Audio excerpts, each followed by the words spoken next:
Welcome back. So,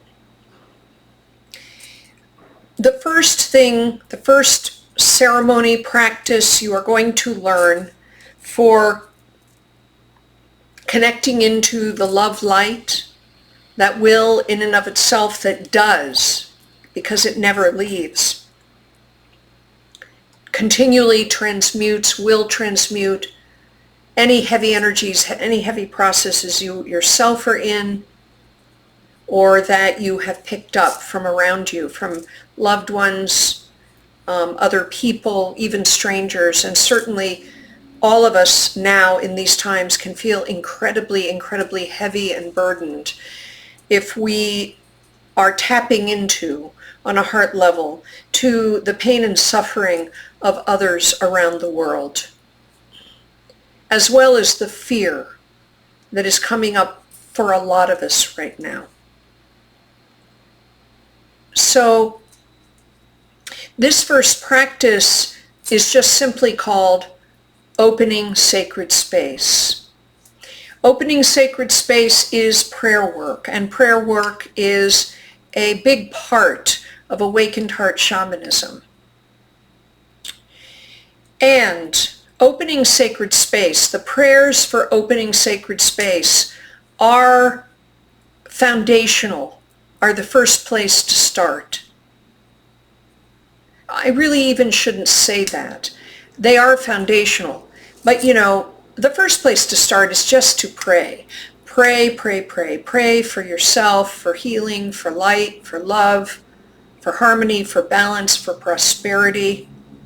Obviously, I am sure many of you already do a lot of praying. So just let me correct what I just said. And opening sacred space is a very potent, powerful, actual ceremony that helps us connect in. So if you are praying for healing, for financial abundance, for calling in good relationships, love relationships, like let's say you have already been doing that. Kudos to you. How wonderful, because every prayer is heard, is known, is registered by the spirit within, through, and around all that is, by all your personal guides, teachers, guardians, helpers, by all the angels and archangels, by Mother Earth herself. Yes, every prayer is known, is received, and is worked with to bring into manifestation that which you are asking for, or at least to uplift you, help you, hold you through challenging times. And the prayer to open sacred space is a powerful way to widen the portals of light, widen the portals of light, widen the portals of love light around you.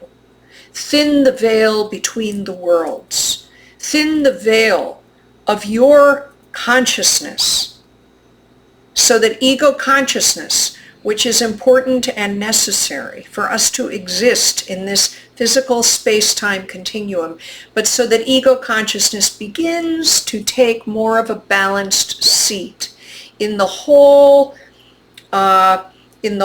compendium of who we are, body, mind, emotion, soul, and spirit, who we truly are, so that you can begin to know and feel yourself expanded outward, to feel and sense, see, hear, and know your crystalline soul, the greater self, the higher self that you are, and so that also you can feel, see, sense, know, hear the presence of all these cosmic beings, guardians, vibrational frequencies, consciousnesses, energies that we call in when we open sacred space. What opening sacred space also does is it does thin the veil between the worlds, because as I say, it is a two-way street in terms of communication, right?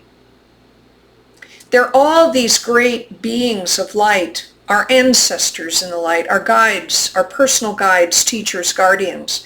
They're already the keepers of the four directions, the four portals of the sun, who are ready and are already helping us, supporting us, keeping this physical creation in form so that we may have this experience as a human being living on this planet. They are already there.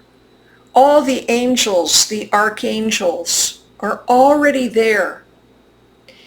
And whatever great cosmic teachers of light whom you feel most connected to, whether it's Jesus or Buddha, Kuan Yin, White Buffalo Calf Woman, they are already there. And they are already connected to you. And by opening sacred space, this is one important way to enable them to connect with you more strongly through that veil, to get beyond your mind, that skeptical mind or your self-doubting mind, to the part of you that knows them.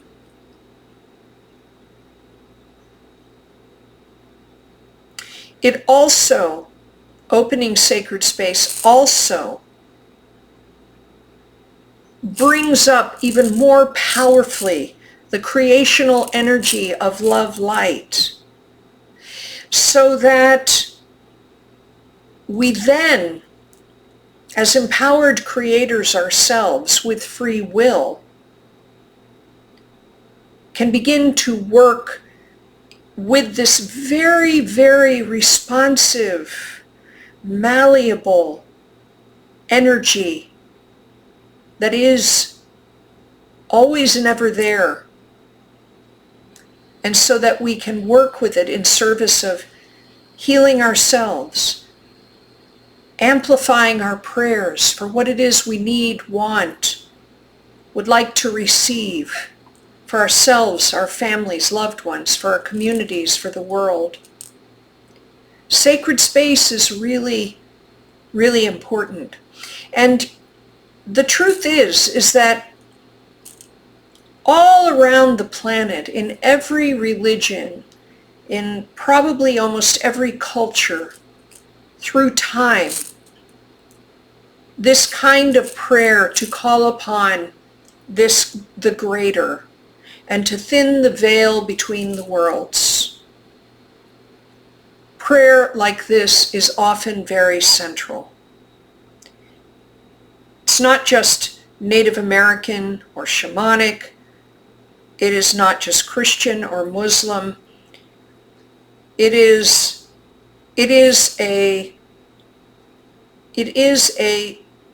ceremony that belongs to humanity.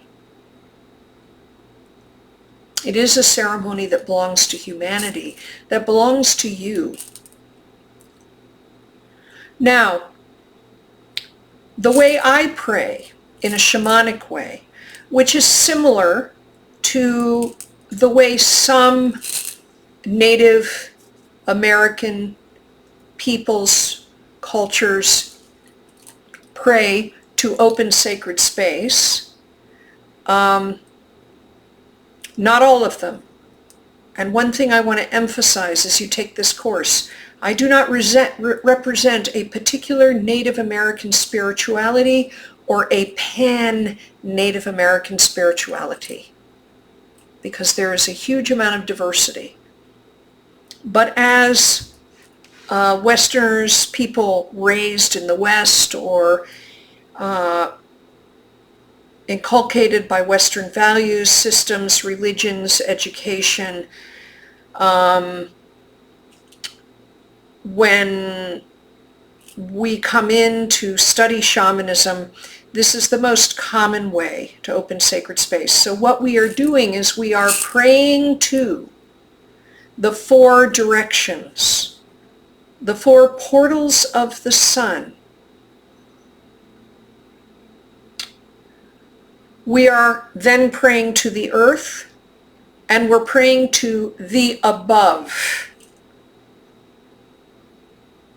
And the above includes the moon, the sun, the stars, and on beyond into higher vibrational domains and on up into what we might loosely refer to as the heavenly realms, which basically simply means those realms, those dimensions that are in higher and higher in the highest vibrations of light, because the creation is infinite.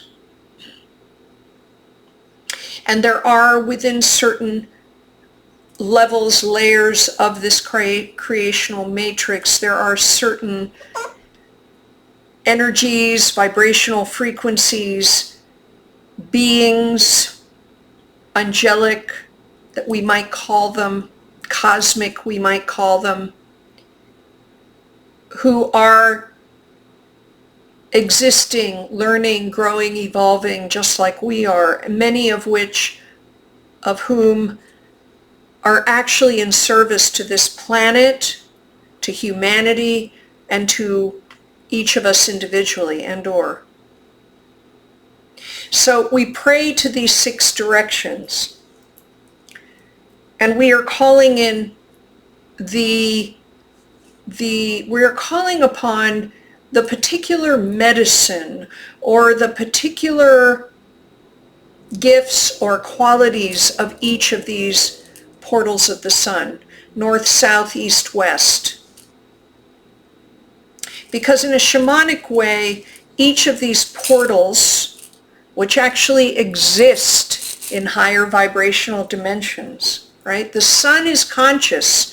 The sun is beyond its physical form, just like us, is a higher vibrational energetic being.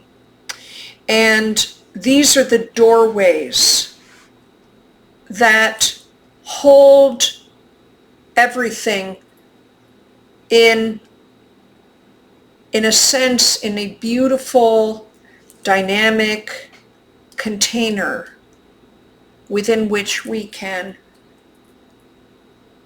love, learn, grow, experience, heal, evolve, and serve as human beings, as souls in human form. So we pray to each of these directions. Now, in a shamanic way, we also call in animal allies from each of the directions.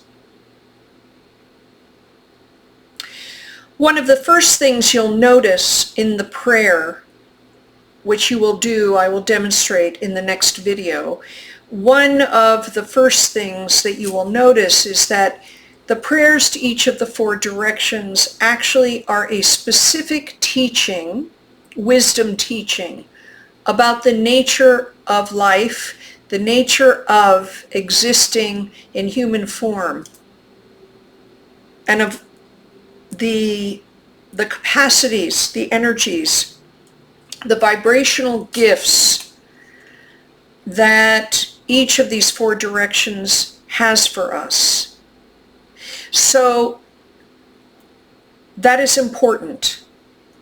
And one of the things I encourage you to do, in fact, when you are learning how to open sacred space, is that you actually stand up and face the direction that you're praying to. But I'll say more about that in a minute. What you also are calling in is an animal ally or a power animal or a spirit animal. So in the East, we call in condor eagle. So awakened heart shamanism, my path, a very strong foundation of the practices come from the Andes, the Q'ero people in the Andes Mountains in Peru. And so I particularly work with the animals that are natural to their environment and that were, as a result, sacred to the ancient Inca and also continue to be sacred to the Q'ero people and other peoples of the Andes.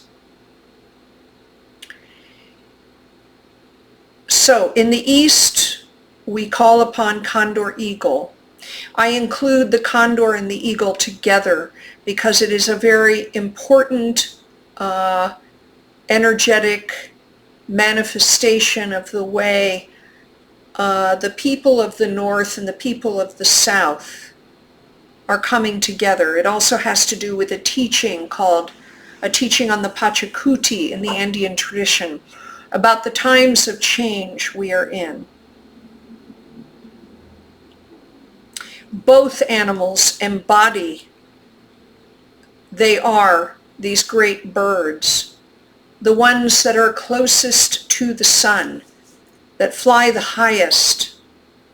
And in their spirit manifestation, they are all about being able to rise up above and beyond, right, life, the daily, day-to-day way we live, our struggles, and to see the bigger view, as if they are looking through the eyes of Creator God, Spirit, by whatever name. In the West, we call upon the jaguar. The jaguar in her spirit embodiment holds the energy of being able to walk in the darkness. So the West is about the dark, the setting sun, and who can see in the dark, who is also unafraid because she is the top of the food chain. And therefore the jaguar is the one who can meet what is in darkness in our inner self in the shadow and can transmute, help heal, transmute wounds of the ancestors, wounds that we carry personally from this life. In the North, we call upon the hummingbird. Hummingbirds are incredible little creatures, although there is a hummingbird in the Amazon who's quite large. But when we think, primarily when we think of hummingbirds, we think of these little tiny birds who are in a way ephemeral.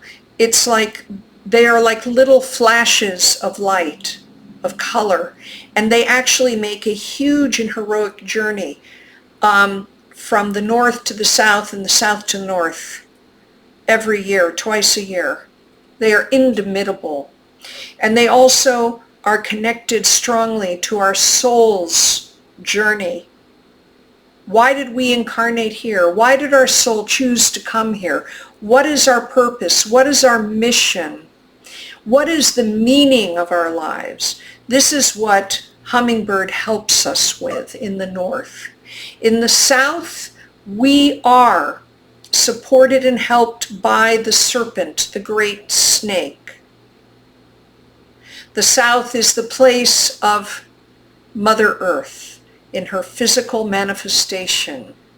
And the snake is, all snakes are like these little energetic tuning forks that are helping keep Mother Earth's body in harmony and balance. They speak to our deep, primal, instinctual nature. They also are a representative of consciousness of self. And they also can assist us in shedding our stories of lack, limitation, scarcity, and fear. When we call upon animal allies in the directions, we are calling on the spirit animals. You might call it the great oversoul of the animals. That is what we are calling on. And they are guides, teachers for the wisdom lessons, the energetic transmission of each of the 4 directions. They are messengers, they are medicine, and that is why shamanically we work with them. So, although in shamanism we don't need a human intermediary, we don't necessarily need a teacher or a guru or a priest, but what we do acknowledge is that we can use all the help we can get from this conscious, awake, alive universe. And we therefore engage actively with the individualized spirit presence of the animals. And if you were to go more deeply into the awakened heart shamanic teachings, we would also be working with the spirit dimension of the mountains, the spirit dimension of the waters, rivers, lakes, the ocean, the spirit dimension of the plant people, the tree people, the spirit dimension of sacred sites, the higher consciousness of all of these unique, individualized expression forms in creation. So, now it's time to say the prayers to the 4 directions. I invite you to, as I said earlier, stand and face each of the 4 directions. I won't do it because I'm here making this recording. You can also sit and pray to the 4 directions, earth and sky. There is no requirement to stand up and move clockwise, which is the way we go, and down to the earth and up to the sky. However, what my personal experience is in beginning to use these prayers some 30 years ago, and what I also teach my students, is that when you actually move your body, you are not only attuning your energy much more strongly and directly with that direction, but you are also creating a neurophysiological map, a neurophysiological imprint to each of these sacred keepers, cosmic keepers of the portals and the animal allies. And that physical movement is part of connecting it into the physical, because that is one of the things we want to do in shamanism. We want our physical being, our physical experience to be connected in with the energetic beings, dimensions that we are connecting with. Now, the other thing that you can do, which I will do, which is to make a sacred sound, what I call a good sound. There are several reasons why to do this. 1, any kind of sound, like a drum, a rattle, a whistle, a bell. As you begin to practice this, just by doing the rattle over time, it will shift your perceptual state, expand your consciousness, so you will immediately feel connected in. That's one reason. The second reason is I like to say that even all the spirits, the great cosmic beings of light, are like a dog with the salivating response that Pavlov discovered, right? The Pavlovian response, which is that you offer someone a particular stimuli, especially that is pleasant, and all of a sudden the body is salivating, all right? Or there's a signal, like the ceremony is beginning. I'm making myself fully 100% available, and so the sound of the rattle or the bell or the whistle is that trigger. Because I like to laughingly say that many of these cosmic beings of light that we're calling in, I mean, they have other things that they're busy, right? They're busy pursuing their own value fulfillment. They're busy taking care of a lot of different beings or energies or vibrational frequencies, right? So I like to think of this like, hey, come on, hello, I'm ready, I'm here. Okay? And then the other thing you do is you make an offering. So you can burn sage or palo santo, right? You can offer, scented sprays. All of these things both widen and expand your consciousness, help you release busyness in the mind, the body, the feelings, and they also thin the veil. They thin the veil because smoke, sacred waters, spirit waters, can penetrate that veil. And so there's an idea that you are giving back in sacred reciprocity even as they are stepping up to assist you. All right.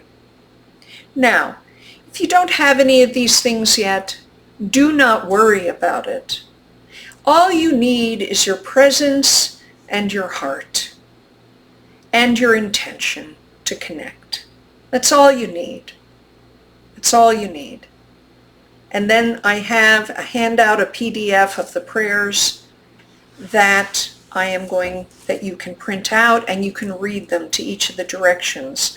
Another one of my instructions is that it is good at first to read the prayers, or maybe you'll memorize them, at least in the beginning, because what's going to happen is there is a medicine, a transformational medicine in those prayers for you, in those words.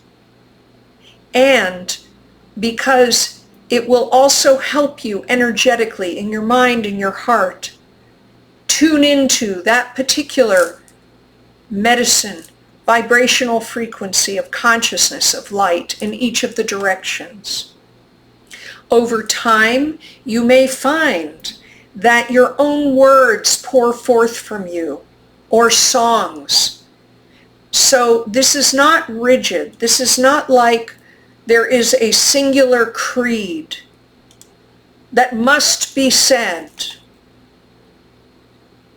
to prove your faith, or there are particular words that these beings will only respond to. No, because ultimately it's your heart. Ultimately it's your intention. Ultimately it's your energy. And because words are so important, words have vibration. These words are in English. We don't tend to think of the English language as being a sacred language, like Latin or Pali or Sanskrit or Quechua, but all sound is sacred. And when you put sounds together, they have a particular vibration, particular mental map in the mind and in the neurophysiology. So use the prayers, the written prayers, for at least a while. And then you'll begin to feel it. And you'll begin to say prayers of your own. There's nothing that is fixed, no right or wrong. Even if you stumble on the words, or you forget the words, it doesn't matter. What matters is your willingness to be present, to step up with your heart, with the intention of connection. Okay. So let's go. Let's open sacred space. Aho Wado.